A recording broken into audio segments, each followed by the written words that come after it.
A legally blind Navy veteran who was arrested during a nonviolent encounter with the local police. The reason? They think he's carrying a weapon. What happens next shocks the public, and in the end, the arresting officers paid the biggest price.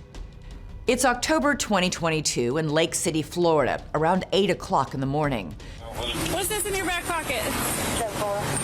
I just saw you walking it. It's a navigational aid. What's the problem? You a tyrant? Yeah, I am actually. What's your name and date of birth? James Hodges refuses to give any information to Columbia County Sheriff's Deputy Jamie Godey.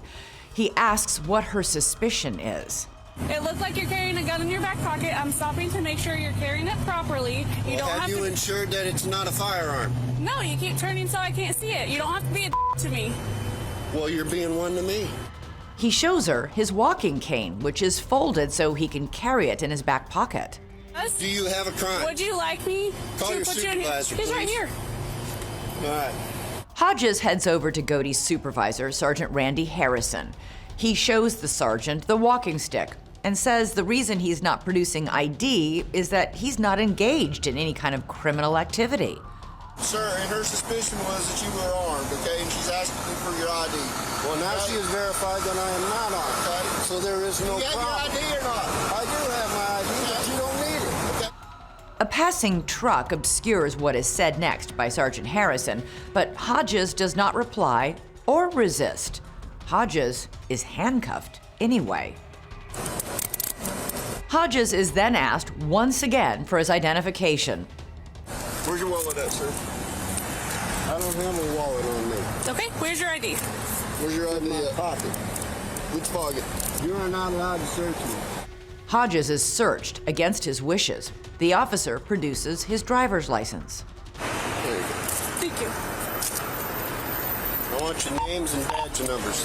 Hodges is coming back from reporting for jury duty at a courthouse only a block away.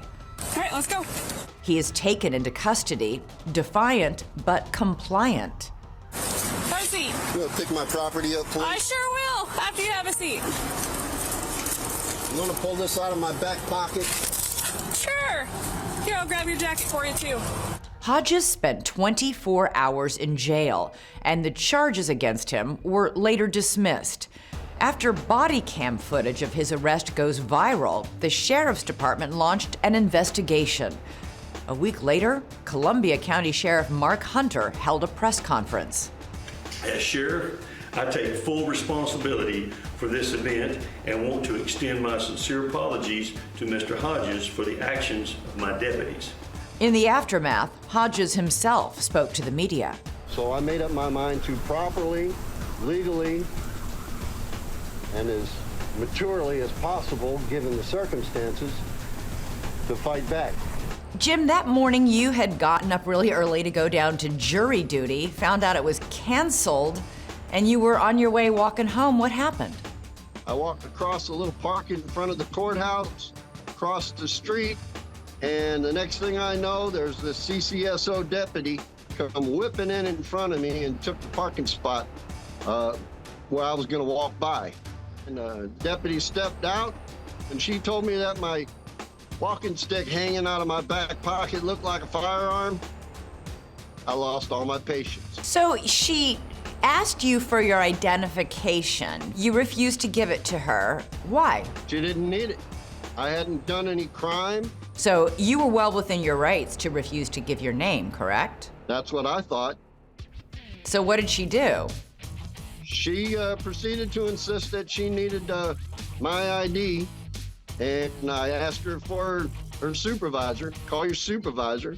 He was already showing up on scene, so I just turned to him, and of course he had the same issues. He needed that crack, he needed that ID, and I didn't have the need to give it to him. I showed him my walking cane. They just wanted that ID. People might wonder why you continued to refuse to do that when you could have just made the whole thing go away at that point. When I got accosted by a tyrant, I wasn't in the best frame of mind to begin with, and they weren't showing me the due respect that they wanted me to afford them. So I just gave them a little parenting instead. What happened when you got down to the police station? Then they took me to a room. They made me strip all my clothes off. I was in a cold holding cell with just a wool blanket. And then they moved me upstairs. The next morning, they pulled me out, take me to court. And I looked at a TV where there was a judge. And based upon the arrest report, she decided to hold it over for trial. But I was free to go on my own recognizance. Wait, on what charges? On the resisting. The video has gone seriously viral, and people are really outraged on your behalf. Yeah, because I'm carrying this. Sergeant Harrison was demoted and suspended for 7 days without pay. Deputy Godey was suspended for 2 days without pay. Both were ordered to undergo remedial training in civil rights. James Hodges filed a lawsuit against the Columbia County Sheriff's Office seeking damages.